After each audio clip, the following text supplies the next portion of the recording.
Welcome back. We have previously motivated the need for a class of functions on metric measure spaces that we can call Sobolev functions. Why we need them and where the motivation comes from have previously been discussed, and I refer you to those lectures. But in summary, we expect from such a class to first of all coincide with the classical Sobolev theory in the Euclidean spaces. We want Lipschitz functions to be Sobolev functions, and preferably the class of Lipschitz functions be dense in them.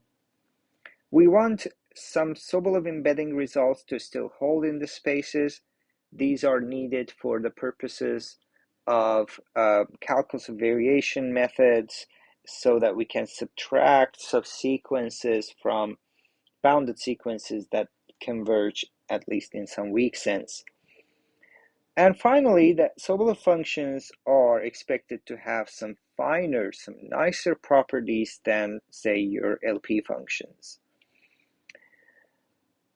We have seen the notion of high-wash Sobolev spaces. We have given examples. We have talked about partial proofs of certain directions.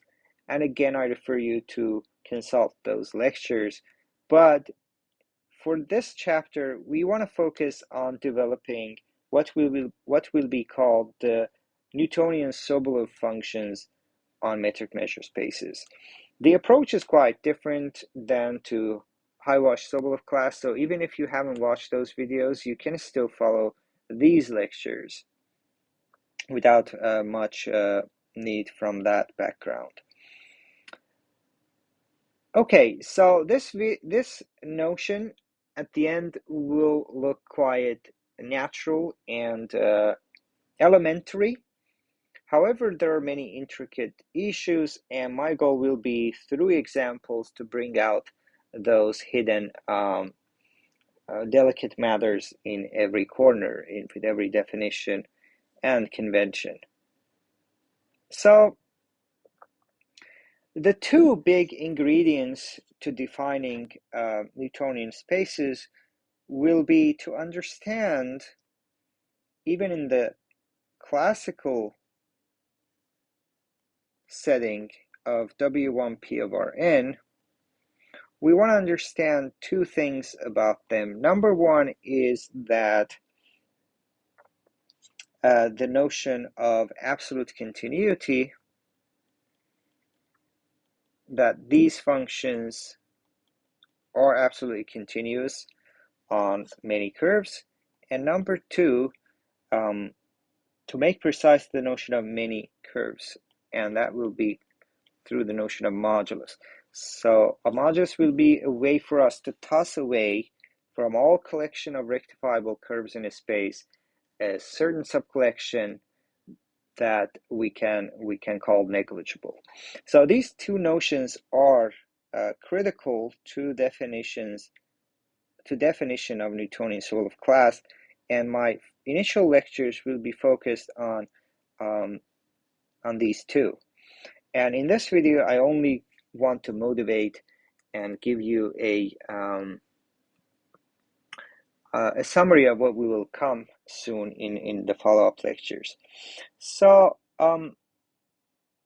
probably if you've dealt with Sobolev theory, if you've taken a PDE course, for example, you will have seen this notion of absolute continuity on lines characterization of Sobolev functions. And with that, it says that, so the theorem in its weaker form, so I don't want to write the if and only if part, which means it's a characterization, but just one direction, that if U belongs to W1P of Rn, then we can adjust on a set of measures 0, so then there exists some U tilde such that U tilde is equal to U pointwise almost everywhere on Rn. So we may, for the claim to be true, we may have to actually adjust u on a set of measure 0, which is what I just did. So that for any direction, for any I that we pick from 1 through n, u tilde is absolutely continuous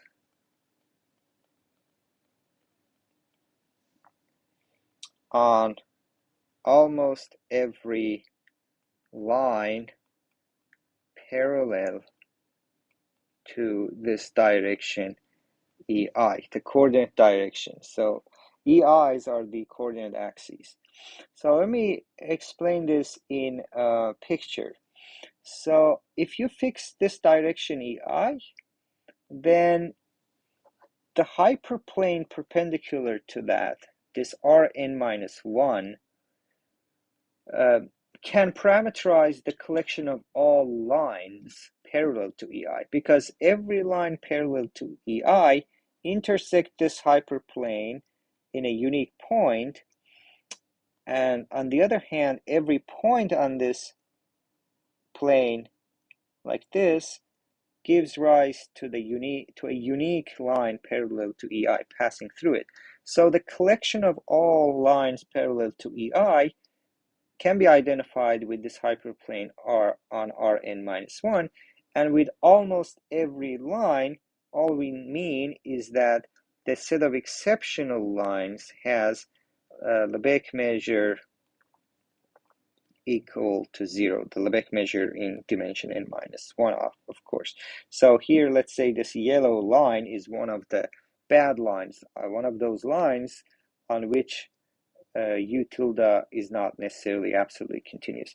Also, I must clarify with its absolute continuity that it actually means absolutely continuous on every compact sub interval of that line. So if this is one of the good lines, it doesn't mean that u is absolutely continuous on this whole thing. It means that every time you take a compact subinterval, if you identify it with just R1, then every compact subsegment will be just like this.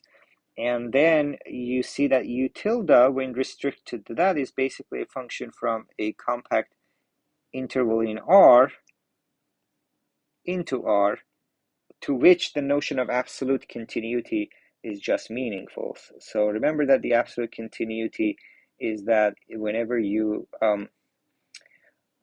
take a partition of AB, a finite partition of AB, then u tilde of xi plus 1 minus u tilde of xi, absolute values added up, remains less than epsilon if this summation is less than delta, if the summation of xi plus 1 minus xi. It's not a partition of AB, sorry, it's just the collection of points with this. Less than delta. So for every epsilon there exists delta. I'm working backwards so that this holds, so that this implies that. We will again talk later more extensively about absolute continuity and why is it so important to Sobolev theory. So absolute continuity of functions on compact subintervals of R1 plays a key role. And in this case, we see that if you start with a Sobolev function in the classical sense, which remember is defined through this integration by parts identity and through the notion of weak derivatives, which a priori is just through integral on all of our n. It's a volume integral. It has nothing to do with lower dimensional objects. In particular, it doesn't a priori have anything to do with lines. However, the theorem says that if you have such a function, it ends up being absolutely continuous on almost every line parallel to the coordinate axes. So you have, if you switch your coordinate axis, then you look at a separate collection, say, all going this way, with parameterized with the corresponding hyperplane. So functions in W1P behave very nicely on almost every parallel line segment. This is a characterization theorem. If to state the reverse, you have to a priori assume LP integrability of stuff, because that doesn't a priori follow from just absolute continuity on segments. But let's keep going now. So the two ingredients, one of which is this absolute continuity, but this has nothing to do with general theory. There is no notion of coordinate axes, parallel lines in an abstract metric measure space. So the deeper fact, which relieves us from the strict geometry of Euclidean spaces, is that this is true not just for very special lines and line segments, but for almost all curves. So if you are in W1P of Rn, then again there exists this representative. So there's this U tilde with U tilde equal to U almost everywhere in a pointwise sense, such that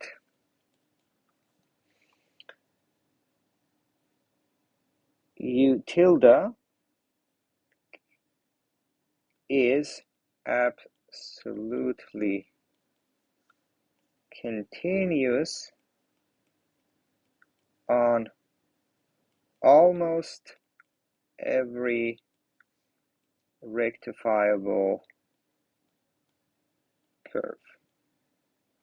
Okay, and that needs some explanation, which will come very soon. So first of all, what does it mean to be absolutely continuous on a curve? And what do we mean by almost every curve? So the first one is the easier one. Even if you are in a metric space, so a rectifiable curve, without loss of generality, we can assume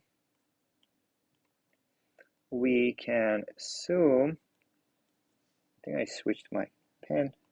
Okay, that gamma from some compact interval a b. If you are a rectifiable curve, then you can reparameterize it to be Lipschitz. So assume that gamma from this is Lipschitz.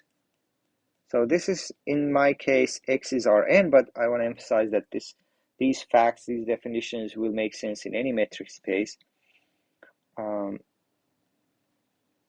By, say, U being, or U tilde in my theorem, by being absolutely continuous on gamma, we shall mean simply that U composed with gamma, which is now from AB into R, now it's from a subset of R to R, is absolutely continuous. So the second absolutely continuous is defined in any calculus 1 book, and graduate calculus I meant, and everything else is defined. So remember that U is a function from X into R, and this all makes sense. So in the theorem, when I say U tilde is absolutely continuous on a curve, on a rectifiable curve, this is what we mean. But then comes this tricky part with almost every curve. We saw from this previous theorem that actually it is not true that U tilde is absolutely continuous on every line. Even when we look at just parallel lines, we have to ignore some lines. Example is that, a quick example is that if you can raise x to minus s is in W1P of Rn for certain positive s, so that these functions do have a blow up near the origin, but nevertheless they are in in W1P. So certainly P in this case will be less than N. But then you see that this is Rn. I want to draw it this way, and that is my function blowing up at the origin. We see definitely that the function is not absolutely continuous on every line parallel to any axis, because, well, you run these lines, it's good. You run a line here, it's good, because actually away from zero, this is just a c infinity function.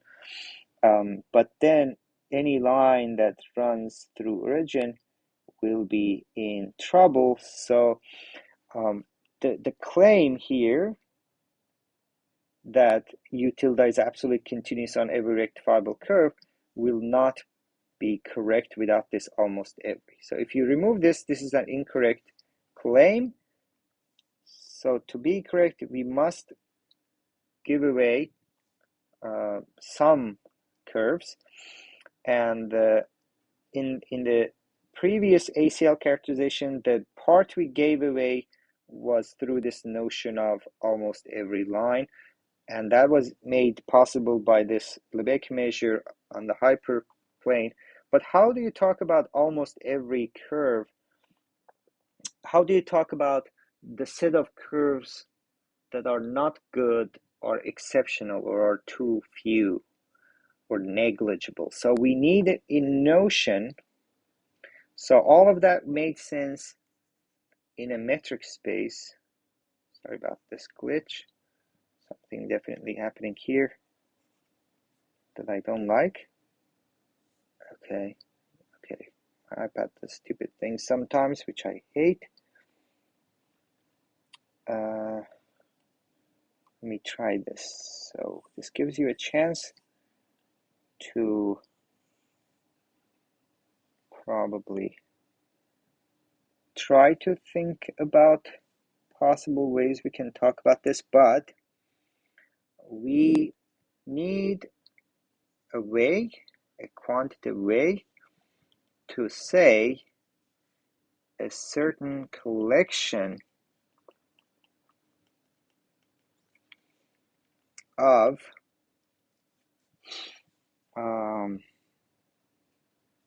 rectifiable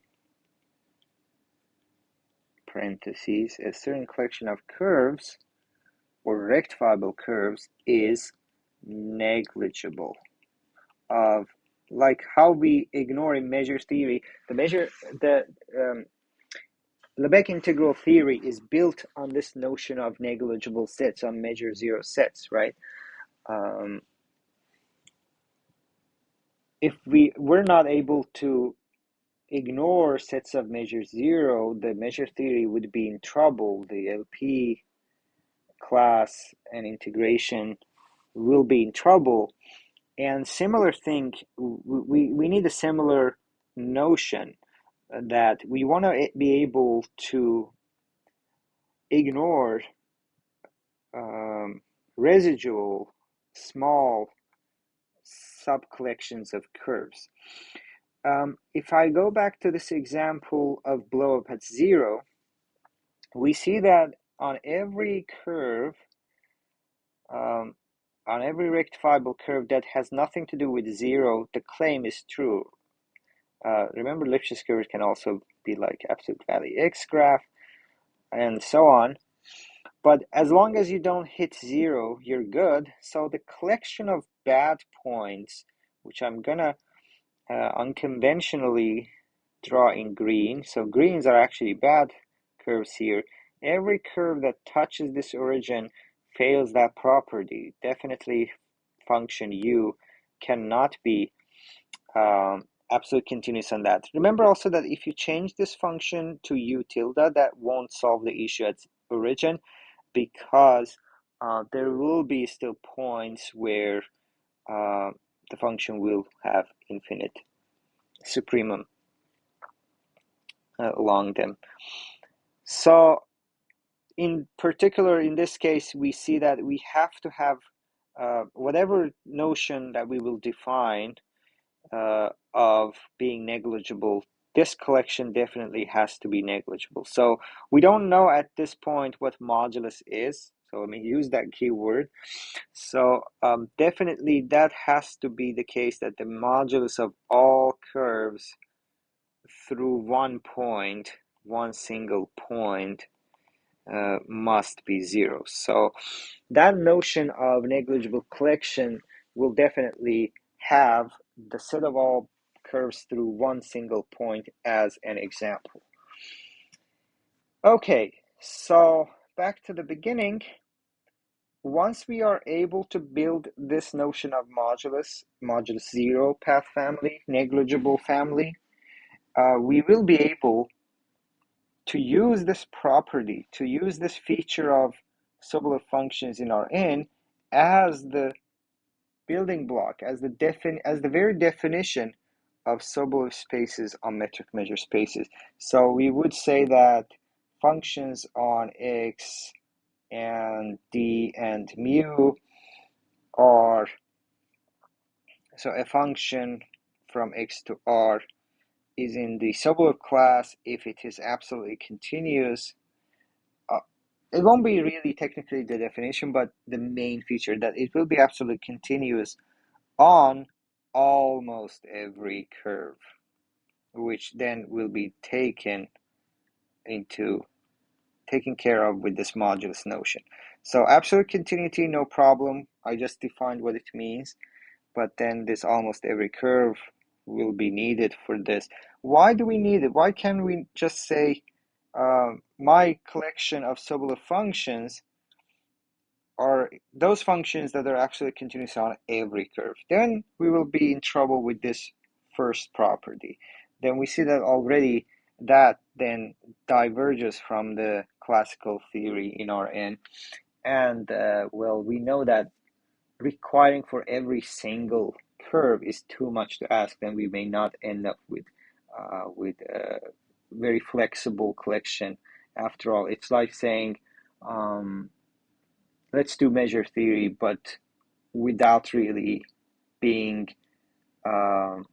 okay with measure zero sets, with changes along measure zero sets. Then we end up with the usual pointwise functions and the limitations that come with that. So I hope this video motivates you. If you have some questions, please do put them in the comment. I really appreciate it if you subscribe to channel if you are watching this, because on my end it may have a difference. The least it will motivate me to continue with this series. I really encourage you to also think about the examples that you know of, examples that I put here, because it's all about, I don't want just to define and copy paste textbooks here. As I said, I want to bring in the intricate details and the reasons behind decisions in defining objects to you. And the best will be if you put your questions in the comments so that I can incorporate them into my future lectures. With that, I say thank you and see you in lecture 2.